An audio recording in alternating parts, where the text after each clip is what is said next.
नमस्कार। आप देख रहे हैं द पब्लिक वर्ल्ड। मैं सुभाष चौधरी हूं। इससे पहले कि मैं अपनी बात शुरू करूं, आपसे गुजारिश है, अगर आपने द पब्लिक वर्ल्ड को सब्सक्राइब नहीं किया है तो इसे सब्सक्राइब कर हमारी मदद अवश्य करें। तो चलिए शुरू करते हैं आज की खास खबर पर विश्लेषण। 18वीं लोकसभा का पहला सत्र 24 जून को शुरू होने जा रहा है। देश इस बात के इंतजार में है कि इस बार जो सरकार गठित हुई है उसका स्वरूप इस बार लोकसभा अध्यक्ष को लेकर क्या रहने वाला है। कौन लोकसभा अध्यक्ष की कुर्सी पर आसीन होने वाले हैं। अगले 5 वर्षों तक जिस सदन में भारत के भाग्य का निर्णय किया जाता है उसको संचालित करने वाले कौन व्यक्ति होंगे, किस शख्सियत को यह जिम्मेवारी इस बार मिलने वाली है। संसद का यह सत्र 3 जुलाई तक चलेगा, जबकि 27 जून से 3 जुलाई तक राज्यसभा का सत्र आहूत किया गया है। लोकसभा का सत्र शुरू होने के 2 दिन बाद 26 जून को लोकसभा स्पीकर का चुनाव होना निर्धारित है।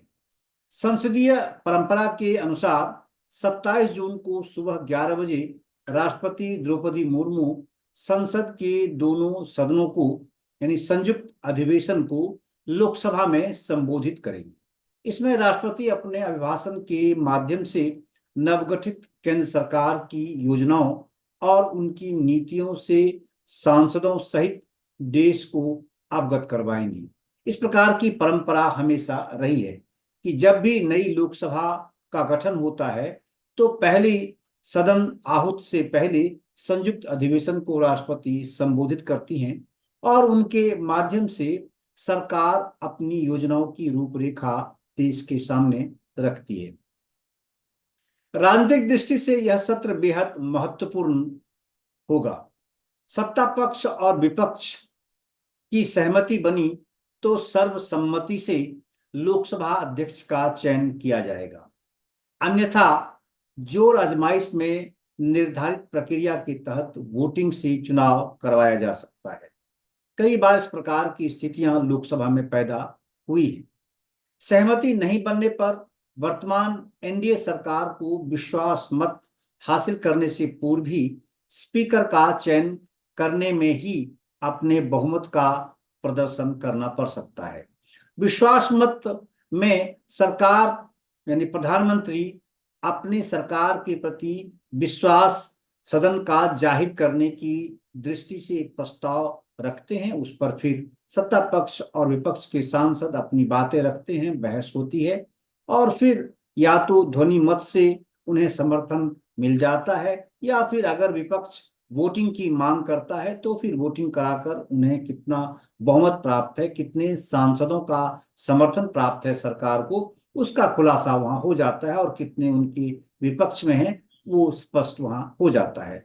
तो यह तो स्थिति तब बनेगी जब वर्तमान नरेंद्र मोदी सरकार जो तीसरी बार प्रधानमंत्री बने हैं अपने सरकार की विश्वास मत का प्रस्ताव सदन में रखेंगे। लेकिन उससे पहले उनका परीक्षण, उनकी बहुमत का परीक्षण, उनके पास संख्या बल कितना है, इसका परीक्षण लोकसभा स्पीकर के चयन में, उनके निर्वाचन में ही हो जाएगा, ऐसा लगता है।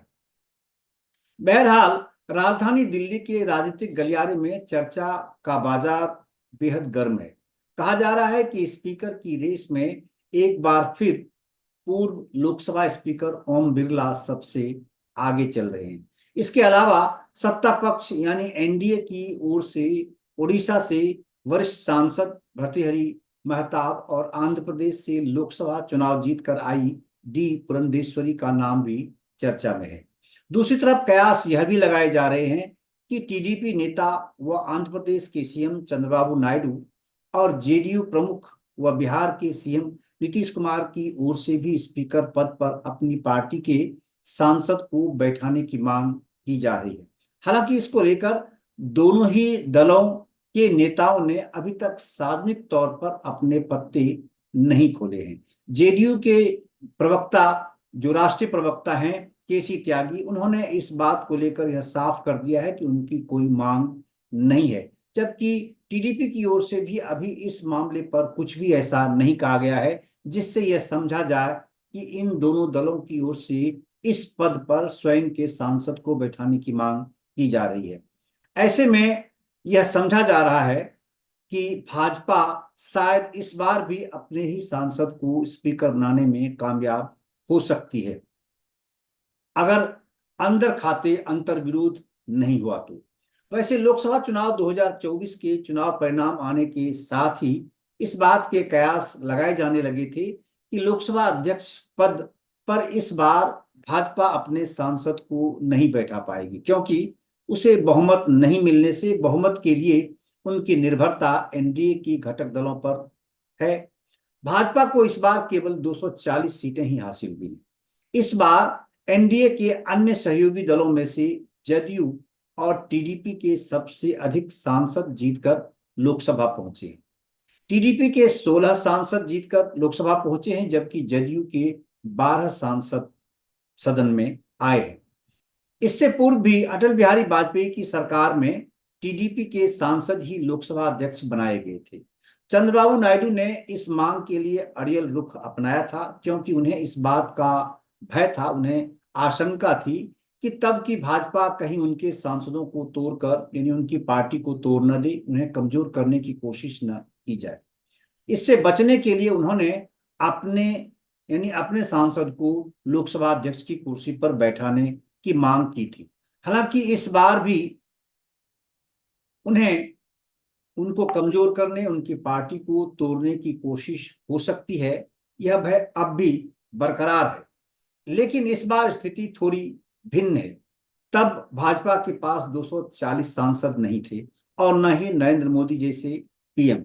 तीसरी बार सरकार गठन के तत्काल बाद ही पीएम नरेंद्र मोदी ने यह संकेत दे दिया है कि वे अपनी ही शर्तों पर सरकार चलाएंगे, जिसके लिए वे जाने जाते हैं।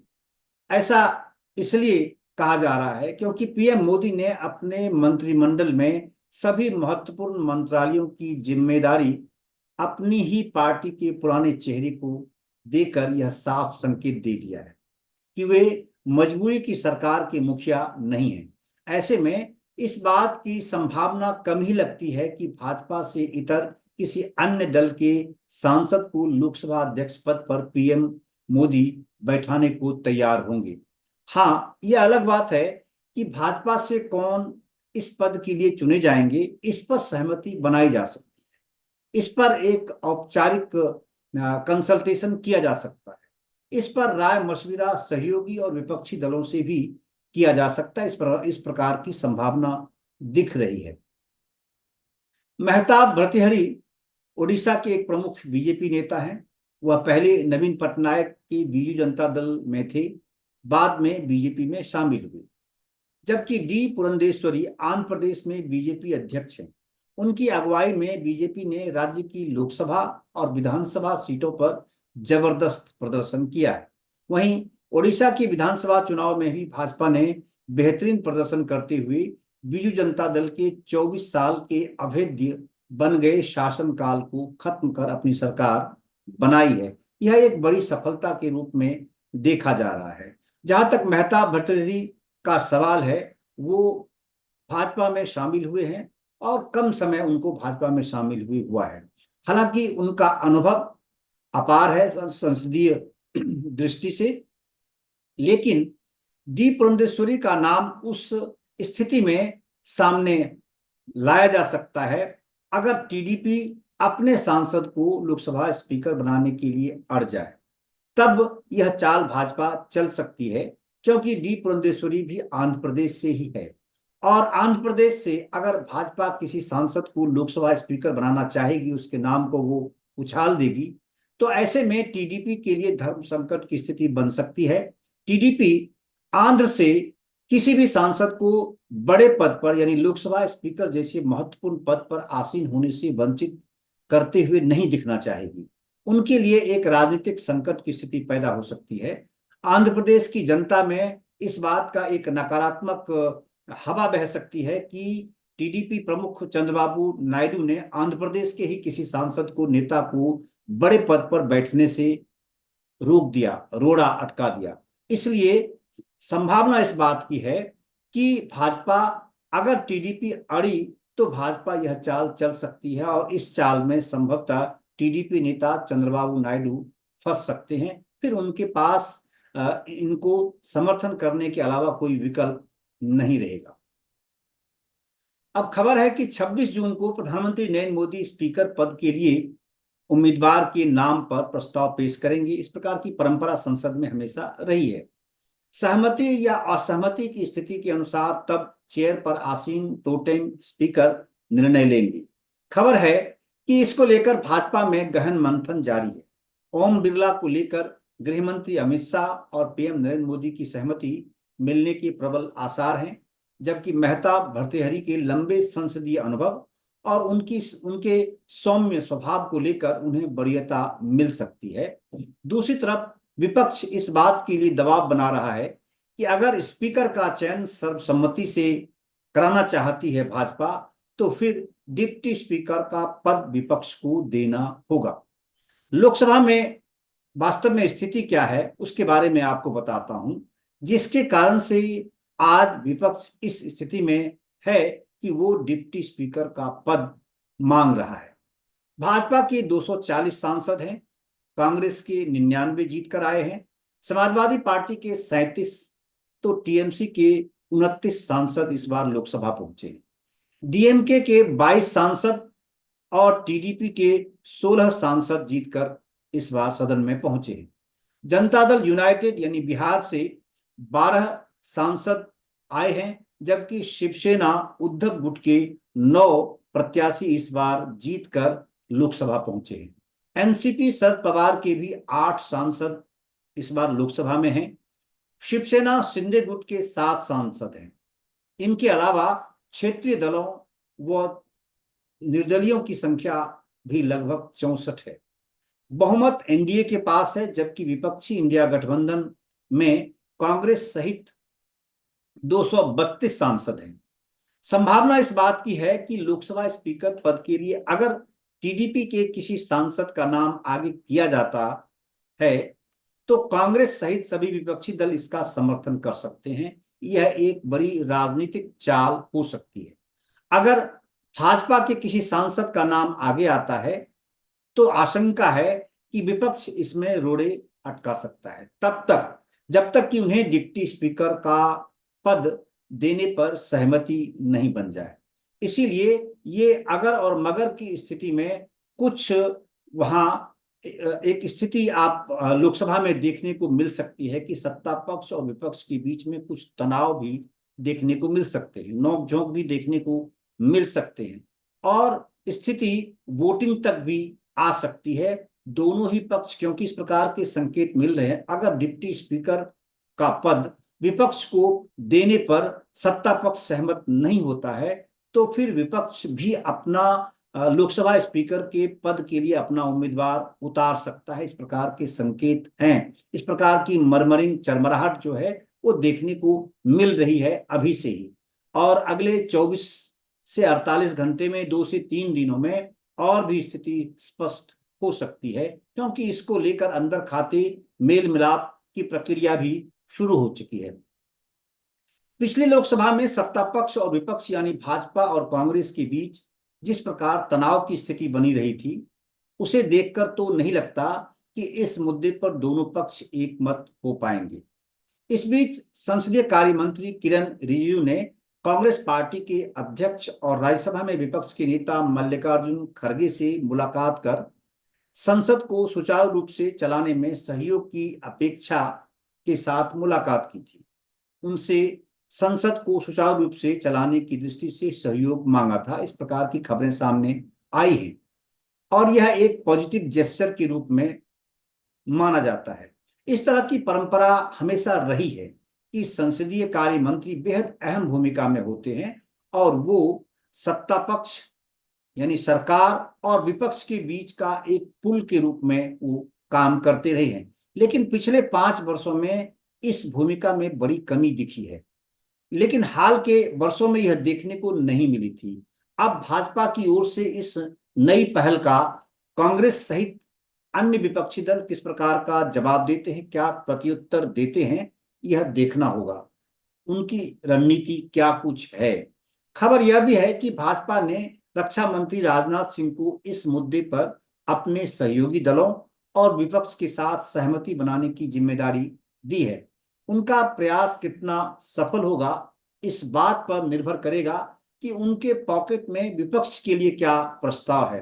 क्या वो विपक्ष को जब गुना भाग चलेगा, आकलन होगा, विश्लेषण होगा और जब बातचीत होगी, तो क्या विपक्ष को रक्षा मंत्री, डिप्टी स्पीकर का पद देने का प्रस्ताव दे सकते हैं? क्या उनके पास इस प्रकार की स्थिति है? क्या इस बार संख्या बल के हिसाब से विपक्ष समझौता करने की स्थिति में नहीं है? इस बात के संकेत स्पष्ट दिए जा रहे हैं क्योंकि विपक्ष में कांग्रेस और टीएमसी के बीच इस मामले को लेकर मतभेद देखने को मिल सकते हैं। जबकि एसपी यानी समाजवादी पार्टी कांग्रेस के बाद तीसरी सबसे बड़ी पार्टी है, जिनके पास सबसे अधिक 37 सीटें हैं, जो उत्तर प्रदेश से जीतकर आए हैं, जिन्होंने आश्चर्यजनक प्रदर्शन इस बार लोकसभा चुनाव में किया है। तो 37 सीटें लेकर समाजवादी पार्टी अपने लिए भी कुछ न कुछ तलाशने की कोशिश करेगी, और निश्चित रूप से क्योंकि संख्या उनके फेवर में है। दूसरी तरफ जो टीएमसी है, 22 सांसद हैं उनके, वो भी कुछ न कुछ अपने लिए भूमिका खोजेंगे। तो ऐसे में कांग्रेस, टीएमसी और सपा के बीच में किस प्रकार का इक्वेशन स्थापित होता है, यह देखने वाली बात होगी। वर्तमान राजनीतिक वातावरण में तो सर्वसम्मति के आसार कम ही दिखते हैं। स्पीकर के चयन के लिए भी इसी सत्र में तिथि निर्धारित है। हालांकि पहले दिन सदन को चलाने के लिए राष्ट्रपति वरिष्ठतम सदस्य को प्रोटेम स्पीकर नियुक्त करेंगी, जो नवनिर्वाचित सदस्यों को शपथ दिलाएंगे। उसके बाद लोकसभा स्पीकर के चयन की प्रक्रिया शुरू की जा सकती है। परंपरा के अनुसार पीएम नरेंद्र मोदी सदन में अपने मंत्रिपरिषद का परिचय भी कराएंगे। विपक्ष को डिप्टी स्पीकर का पद मिल सकता है, इस प्रकार की संभावना जताई जा रही है, क्योंकि हालात संसद में जो संख्या बल है, जो आंकड़े कहते हैं, उससे निश्चित रूप से ऐसा लग रहा है कि यहां शायद प्रधानमंत्री नरेंद्र मोदी अपनी मनमानी नहीं कर सकेंगे। पिछले दशकों में सत्ता पक्ष को स्पीकर जबकि डिप्टी स्पीकर का पद विपक्ष को देने की परंपरा रही है। इस बार विपक्षी दलों का गठबंधन इंडिया भी लोकसभा में मजबूत स्थिति में है, जैसा कि मैं पहले आंकड़े बता चुका हूं। ऐसे में माना जा रहा है कि डिप्टी स्पीकर पद विपक्ष के किसी सांसद को देने की मांग उठ सकती है। 16वीं लोकसभा में एनडीए में शामिल रहे अन्ना द्रमुक के थम्बी दुरई को यह पद दिया गया था, जबकि 17वीं लोकसभा में किसी को भी डिप्टी स्पीकर नहीं बनाया गया था, क्योंकि विपक्ष में फूट का फायदा भाजपा को मिलता रहा। विपक्ष इस बात पर सहमति नहीं बना पाया था, जबकि आवश्यकता से कम सांसद होने के कारण कांग्रेस पार्टी के नेता को विपक्ष के नेता का पद भी नहीं मिल पाया था। लोकसभा स्पीकर का पद सत्ताधारी पार्टी या गठबंधन की ताकत का प्रतीक होता है, इसलिए भी यह उनके लिए बेहद महत्वपूर्ण है, क्योंकि सभी विधायी और वित्तीय विधेयकों व अन्य कार्यों के सुचारू निष्पादन के लिए सरकार इस पद पर अपना कब्जा रखना चाहती है, क्योंकि संसदीय कार्यवाही में कई बार सरकार के लिए बहुत बुरी स्थिति पैदा हो जाती है। कई बार किसी विधेयक को पारित कराने में साधारण बहुमत भी अगर सदन में मौजूद नहीं है, कोरम पूरा नहीं है, तब भी सरकार गिराई जा सकती है। तो ऐसे में लोकसभा स्पीकर ही एक ऐसी दीवार है जो सरकार का बचाव करते हैं, सरकार को उस स्थिति से उबार सकते हैं। कई बार किसी विषय को लेकर सत्ता पक्ष और विपक्ष में पैदा होने वाले गतिरोध के वक्त भी स्पीकर की भूमिका बेहद महत्वपूर्ण होती है। लोकसभा के कामकाज को स्पीकर ही कंट्रोल करता है। संविधान में स्पीकर के साथ डिप्टी स्पीकर के चुनाव का भी प्रावधान है, जो स्पीकर की गैर मौजूदगी में उसकी ड्यूटी पूरी करता है। साथ ही इन दोनों की अनुपस्थिति में सदन चलाने के लिए स्पीकर सभी दलों के वरिष्ठ सांसदों को पीठासीन अधिकारी के तौर पर भी नियुक्त करते हैं। यह हमेशा परंपरा रही है, क्योंकि लगातार कई बार 12-12 घंटे, 16-16 घंटे, 18 घंटे भी संसद चलाने की स्थिति पैदा होती है। किसी विशेष विषय पर जब बहस चलती है, दिन में 11 बजे संसद की कार्यवाही शुरू होती है और देर रात तक भी कई बार कार्यवाही चलती रहती है, बहस चलती रहती है, क्योंकि अधिक से अधिक सांसदों को संबंधित विषयों पर अपनी बात रखने का मौका दिया जाता है।